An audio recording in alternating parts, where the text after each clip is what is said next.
वैष्णवेभ्यो नमो नमः।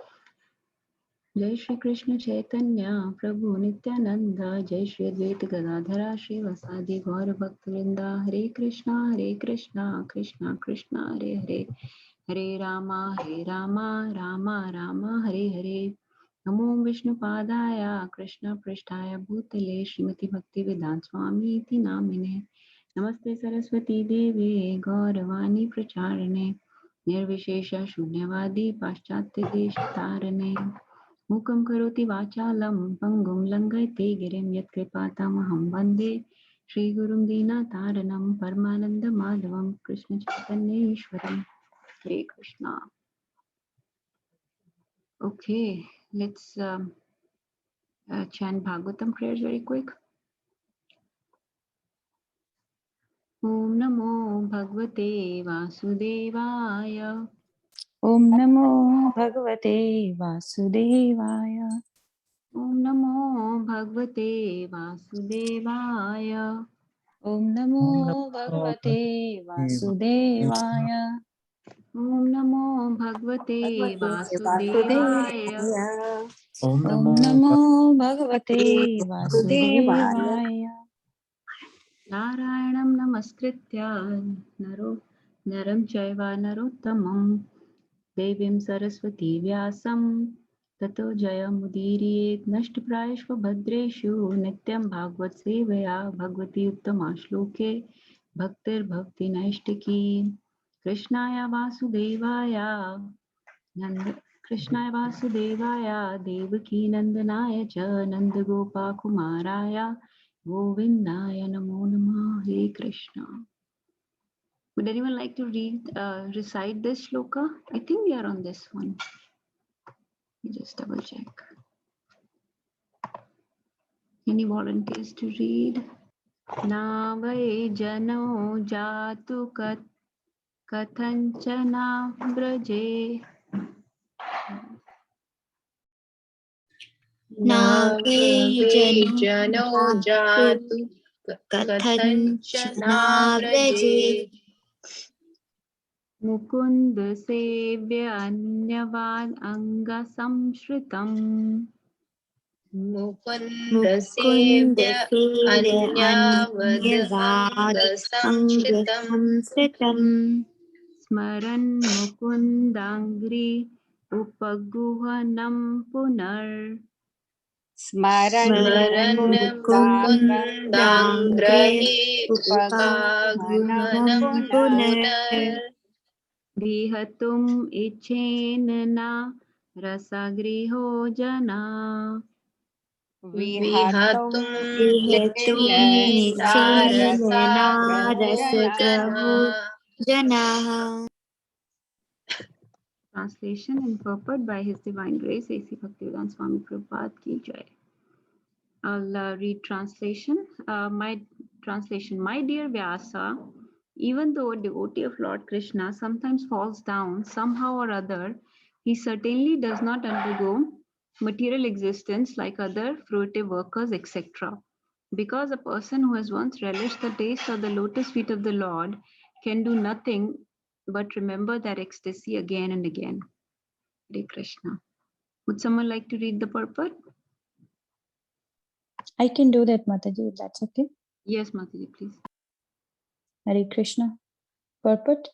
A devotee of the Lord automatically becomes uninterested in the enchantment of material existence because he is Ras Graha, or one who has tasted the sweetness of the lotus feet of Lord Krishna. There are certainly many instances where devotees of the Lord have fallen down due to uncongenial association, just like fruitive workers who are always prone to degradation. But even though he falls down, a devotee is never to be considered the same as a fallen karmi. A karmi suffers the result of his own fruitive reactions, whereas a devotee is reformed by chastisement directed by the Lord himself. The sufferings of an orphan and the sufferings of a beloved child of a king are not one and the same. An orphan is really poor because he has no one to take care of him, but a beloved son of a rich man, although he appears to be on the same level as the orphan, is always under the vigilance of his capable father. A devotee of the Lord, due to wrong association, sometimes imitates the fruitive workers. The fruitive workers want to lord it over the material world.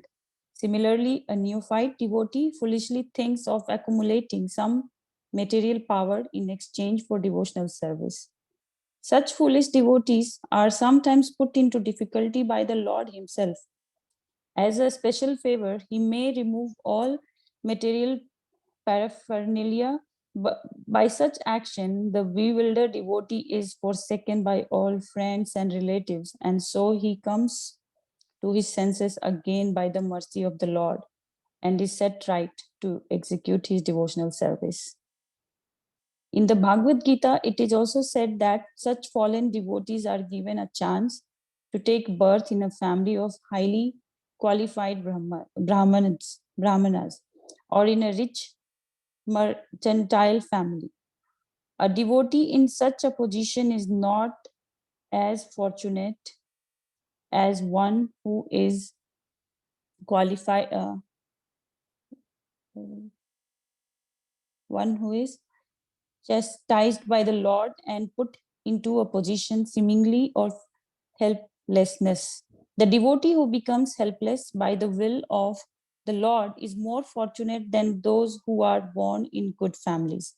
The fallen devotees born in a good family may forget the lotus feet of the Lord because they are less fortunate. But the devotee who is put into a forlorn condition is more fortunate because he swiftly returns to the lotus feet of the Lord, thinking himself helpless all around.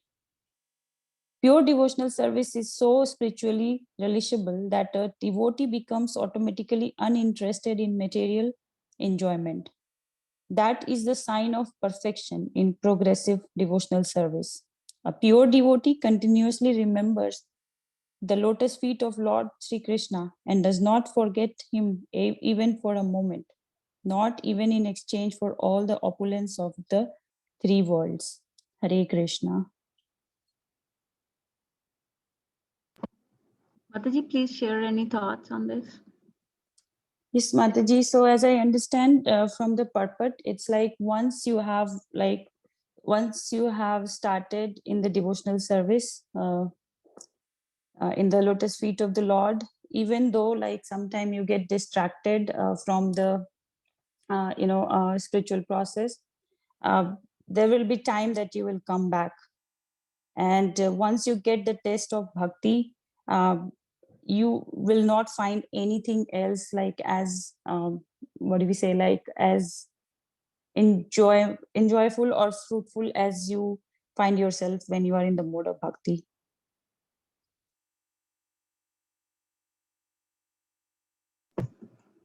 Yes, Mataji, I just wanted to share this from Bhagavad Gita that Prabhupada is quoting in this purport, how in 6th chapter, Krishna, so Arjun asks,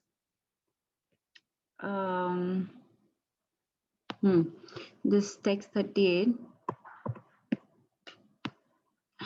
O mighty armed Krishna, does not such a man who is bewildered from the path of transcendence fall away from both spiritual and material success and perish like a riven cloud with no position in any sphere?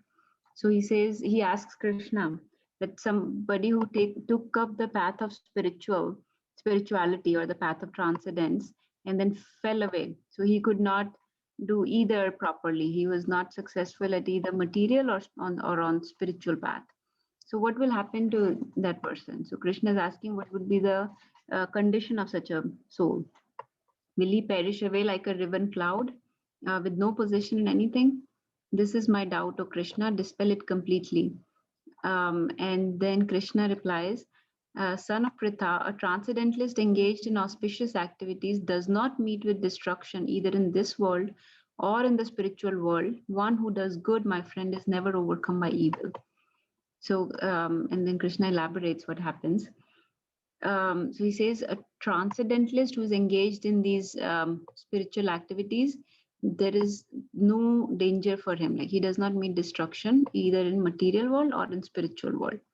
The unsuccessful yogi. So the unsuccessful yogi means the person who took the path of transcendence or spiritual path, but was not successful on it, could not achieve perfection, could not reach Krishna's abode. So what happens after many, many years of enjoyment on the planets of the pious living entities is born into a family of righteous people or into a family of rich aristocracy. So he will get a good birth, pious living entities. So he may be born in a family of Vaishnavas or Brahmins and get more opportunities of continuing on his spiritual journey that he started in previous birth. Or if unsuccessful after long practice of yoga, he takes birth in the family of transcendentalists.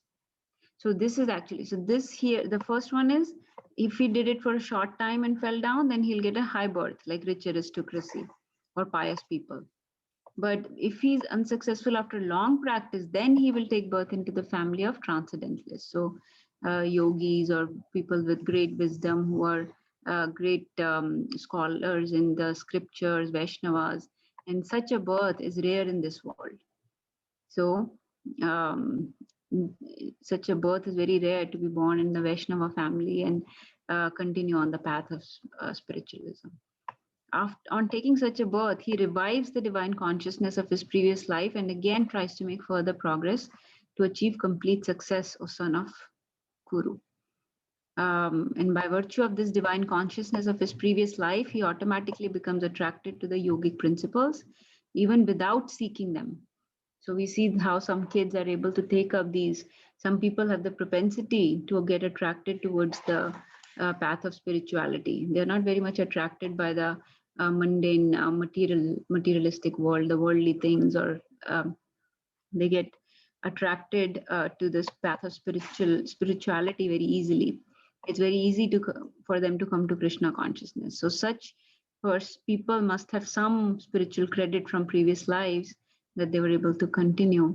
Such an inquisitive transcendentalist stands always above the ritualistic principles of the scriptures. So they don't get attracted by the rituals or the karma kandas mentioned in the Vedas. And ultimately, after many, many births of practice, he attains the supreme goal.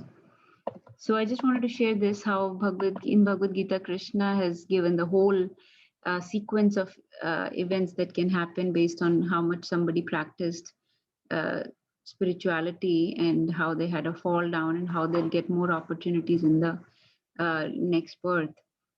So there is no danger for such a person. And that's what is being said by Narad Muni here. He's teaching this to Vyasadeva, that even though devotee of Krishna falls down by somehow, but his gati is not same as that of karmis. Karmis are going to higher or lower planets or going into different species, lower species. But a devotee does not perish. He has, since he has tasted this devotional service once, even though he may get somewhat distracted by Maya or something else, but he will remember that taste of devotional service and will come back again and again. It's very difficult to get attracted by Maya once you've had the taste of bhakti. So, so we hear of sometimes people, having some fall down or getting distracted from devotional practices, but now the materialistic things don't taste as good either.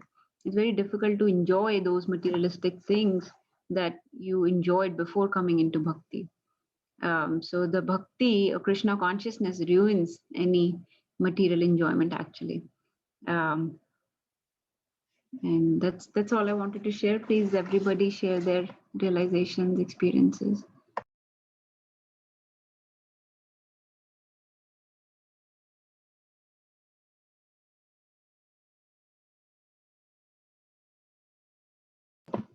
Anybody would like to share? Suresh Prabhu, Raksha Mataji, Rakshita Mataji, Anisha Mataji is there. Nirmala Mataji, anyone wants to share? We've been discussing this. We've been on this theme for last few shlokas, but I think it's important.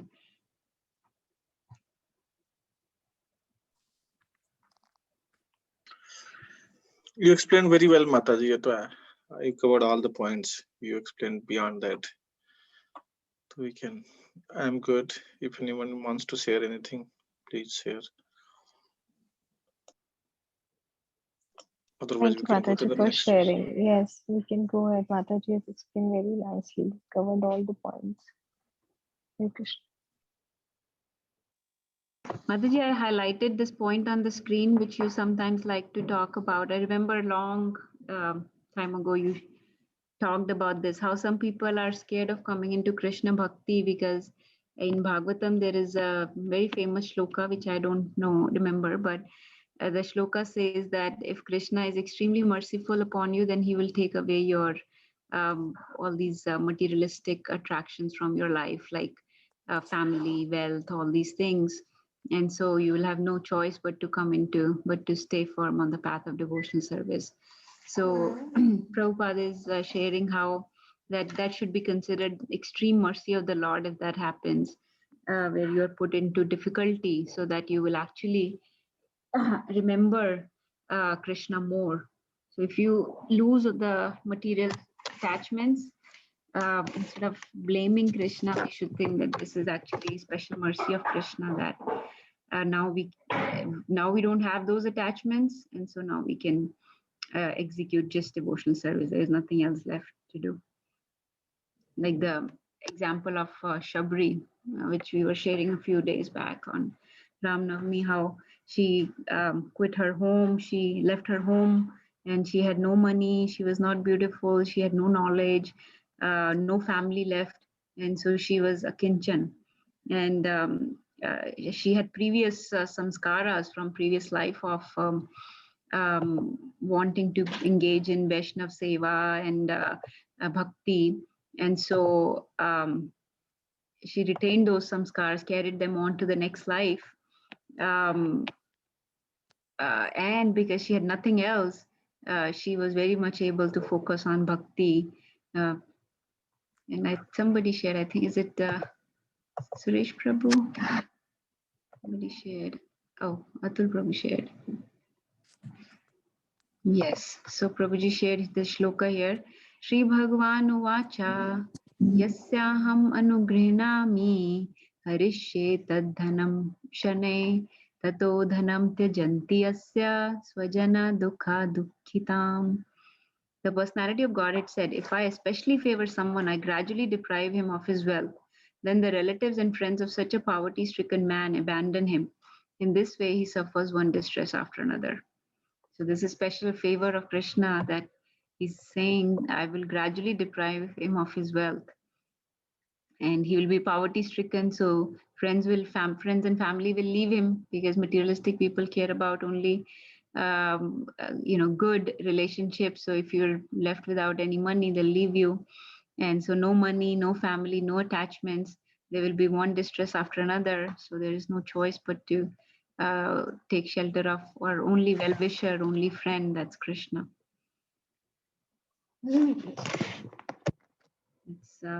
That's all I want. I remembered this Rakshita Mataji had shared long time back that people are. Yes, Mataji. Somebody actually told me one of my friends about their Nani's experience, that this would happen, and my Nani was a very, pure devotee of Krishna, and then this happened. And then she told me that my Nani used to tell this to me, that this will happen, and this is how, Krishna does to you. Now, if it's mentioned in scriptures, then yeah, I think I believe as it happens. But yes, it is what I feel is like it's very important to realize or to accept or everything, whatever happens in your life, especially when it's wrong, to consider it a mercy of Krishna. Because if you are not a devotee and then something like this happens to you, then it's really I mean, it's really scary situation. I mean, before it happens to you or you become a pure devotee, it's very important to realize, and to be like now we are learning, now I'm learning about this thing, that this happens. So if something in future happens to you, then you can actually relate.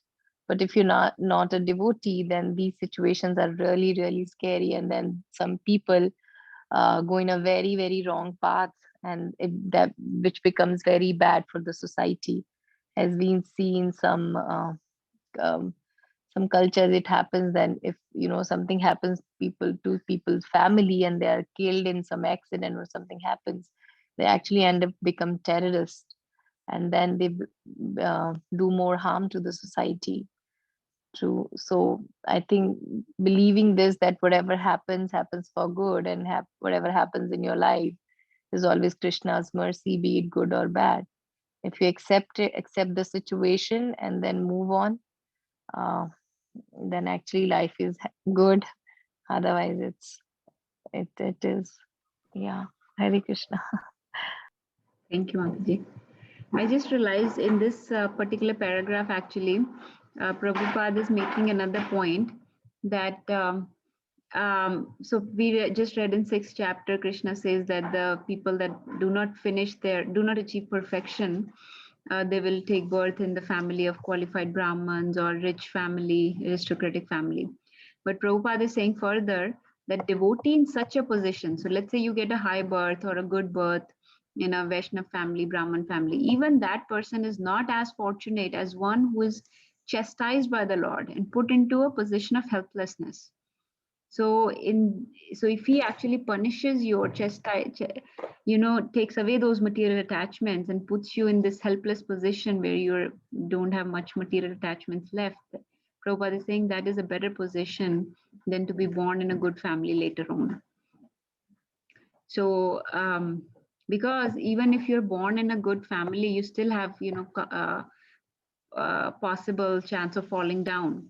But if you're left helpless, the devotee who is put into forlorn condition is more fortunate, because he will swiftly return to the lotus feet of the Lord, thinking himself helpless all around. So let's say somebody decided to leave Krishna consciousness or bhakti and decided to just continue with their old previous ways of materialistic life, and slowly their materialistic life also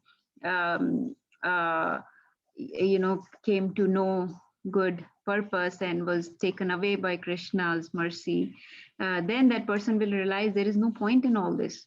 Bhakti was way better. So he will go back to Krishna. He will take the shelter of Krishna's lotus feet again, because now he will realize that there is no point in taking shelter of Maya. When he's rendered helpless, the only shelter he'll have is Krishna. So that position is even better than having success in material life and then taking next birth in a good family. Okay.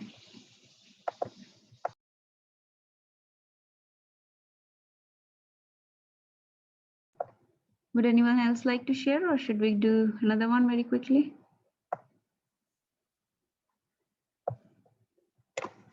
Okay, We can Prabhuji do is the saying- another one, Mataji. Prabhu is saying that Avanti Brahman story, anybody knows?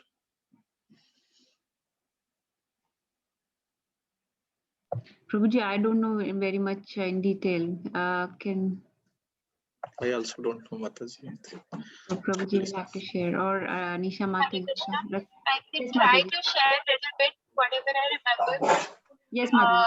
Actually, Yoga Kishore Yes, Prabhu Mataji. tells the story many times in his lectures. It comes in the 11th canto of Bhagavatam.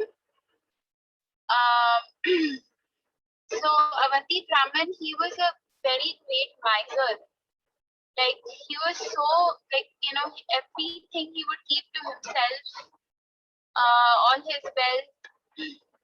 I have not read the story in a long time, so I may miss out on some details. But I remember when Prabhuji had told the story, I had gone to 11th canto and read the story. Actually, we can also do that. It's a very inspiring story. It is so basically he was very miserly. He had kept he used to keep all the wealth to himself. Somehow or the other he had gained very bad reputation in the society. So he had become very actually maybe Abhiram Gopal Prabhu, if he can if he's actually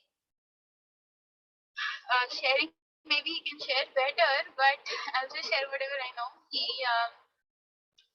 He becomes somehow or the other, he becomes a devotee. I think he loses all his wealth and then he becomes a devotee. And, when he becomes actually one thing, with becoming, truly, fully accepting Krishna in your heart is you should have that repentance.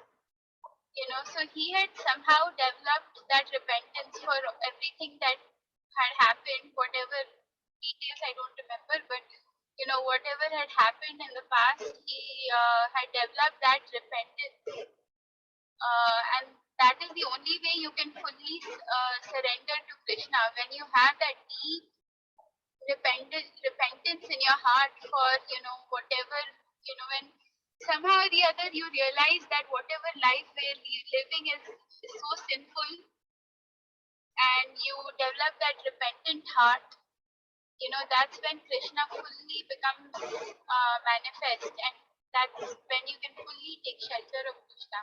Actually, this comes in second canto also, when Kapil Muni is describing to his mother Devahuti, different, the science of Krishna consciousness, and he also describes, there's one shloka I can share later on, where when the fetus in the womb, just before birth, he fully takes shelter of Krishna, and he repents so much and he remembers Krishna because of all the miseries that he's going through in the womb.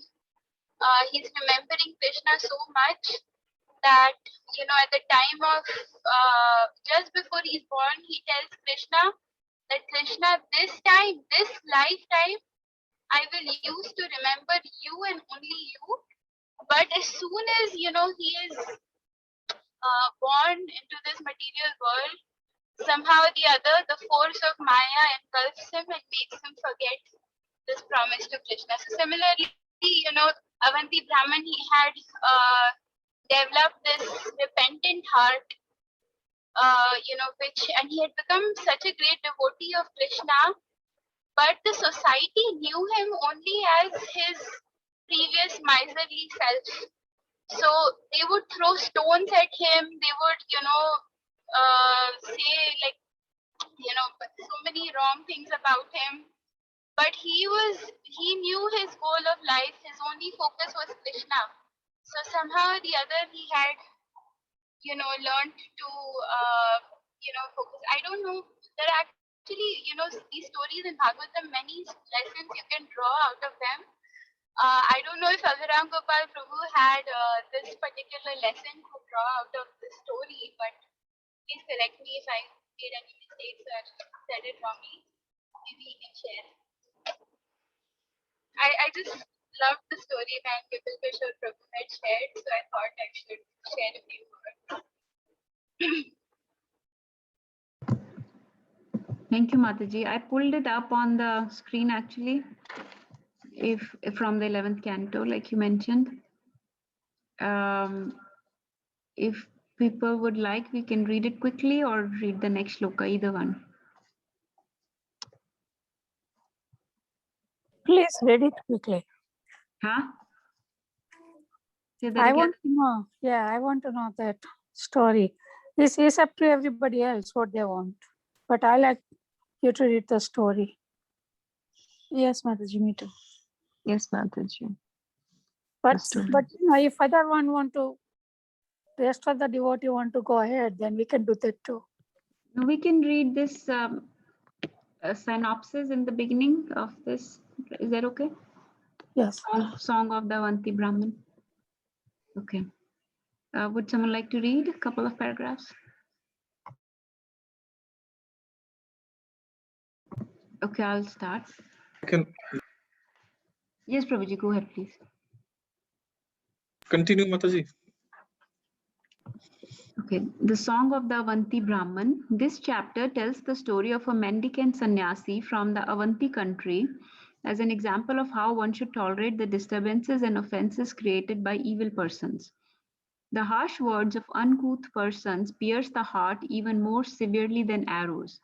Yet a mendicant Brahman from the city of Avanti, even while being attacked by wicked men, considered this trouble to be simply the consequence of his own past deeds and tolerated it with utmost sobriety. Previously, the Brahman had been an agriculturist and merchant. He had been extremely greedy, miserly, and prone to anger. As a result, his wife, sons, daughters, relatives, and servants were all deprived of every kind of enjoyment and gradually came to behave unaffectionately towards him. In due course of time, thieves, family members, and providence took away the sum total of his wealth. Finding himself without any property and abandoned by everyone, the Brahman developed a deep sense of renunciation. Would someone like to read further? I can try, Mataji. Yes, Mataji. He considered how the earning and preservation of health involve great effort, fear, anxiety, and confusion. Because of wealth, there arisen 15 unwanted items: thievery, violence, lying, deception, lust, anger, pride, feverishness, disagreement, hatred, distrust, conflict, attachment to women, gambling, and intoxication. When this meditation arose in his heart, the Brahmana could understand that the Supreme Lord Sri Hari and somehow become satisfied with him. He felt that only because the Lord was pleased with him had the apparently unfavorable turn of events in his life occurred. He was grateful that a sense of detachment has arisen in his heart and considered it the factual means for delivering his soul. In this condition, he determined to engage the duration of his life in the worship of Lord Hari and thus accepted the mendicant order of Tridandi Sannyasa. Subsequently, he would enter different villages to beg charity, but the people would harass and disturb him. But he simply tolerated all this, remaining firm as a mountain. He remained fixed in his chosen spiritual practice and sang a song renowned as the Bhikshu Gita. Hare Krishna.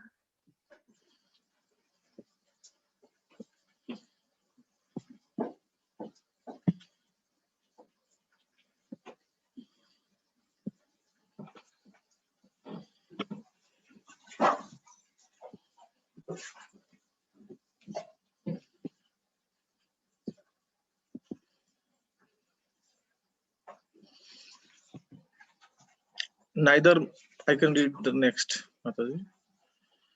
Neither mortal persons, the demigod, the soul, the ruling planets, the reactions of the work, nor time are the cause of one's happiness and distress. Rather, the mind alone is their cause, because it is mind that makes the spirit soul wander in the cycle of material life. The real purpose of all charity, religiosity, and so forth is to bring the mind under control. A person who has already composed his mind in meditation has no need for these other processes. And for a person who is incapable for fixing his mind, they are no practical use. The false conception of material egos binds the transcendental souls up to the material sense objects. The Avanti Brahman therefore became determined to bring himself over the insurmountable oceans of material existence by rendering service to the lotus feet of the Supreme Lord, Mukunda, with the same perfect faith in the Lord exhibited by the great devotees of the past. Only when one can focus his intelligence on the lotus feet of the Supreme Personality of Godhead can the mind be completely subdued. This is the essence of all practical prescription for spiritual advancement. Hare Krishna. Hare Krishna. Okay. Yeah, that was very nice story. I remember Yugal Kishore Prabhu quotes this, but I did not remember the details. So he was basically devoid of all the family wealth, lost everything, and came to realize that they take too much effort anyway. So why not put effort into spiritual realization and try to reach Krishna? Okay, I think we've Actually, I just want to make one point. Krishna is also very clever, actually. If he knows somebody is a very attached, is just starting out on the path of bhakti, he actually gives him everything, material wealth, happiness, just so that, initially the faith is built, and gradually, when slowly, he starts melting away our attachments. As we keep chanting, as we go on chanting, slowly the layers around our heart, that are covered with lust, anger, greed, pride, all of these come out, and we slowly start realizing our situation, our constitutional position. And materially it may seem that so many things are going away from us, but as an individual soul it doesn't make a difference. We remain unaffected by all these things happening.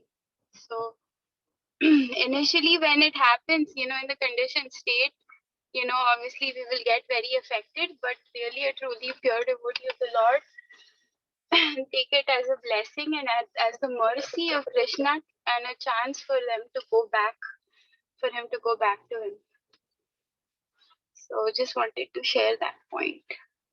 Hare Krishna. Yes, Mataji, thank you very much. Okay, would anyone else like to share anything?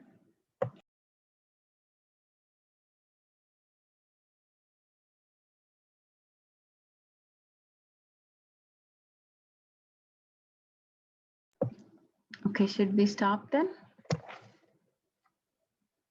Continue tomorrow? Yes, Mataji. Thank Yes, you all. Bharat. Hare Krishna. Hare Krishna. Vancha kalpalubhyascha kripa sindhubhyascha Nana Bhavana Srimad Bhagavatam ki Bhagavatam Jai. ki Jai. Prabhupada.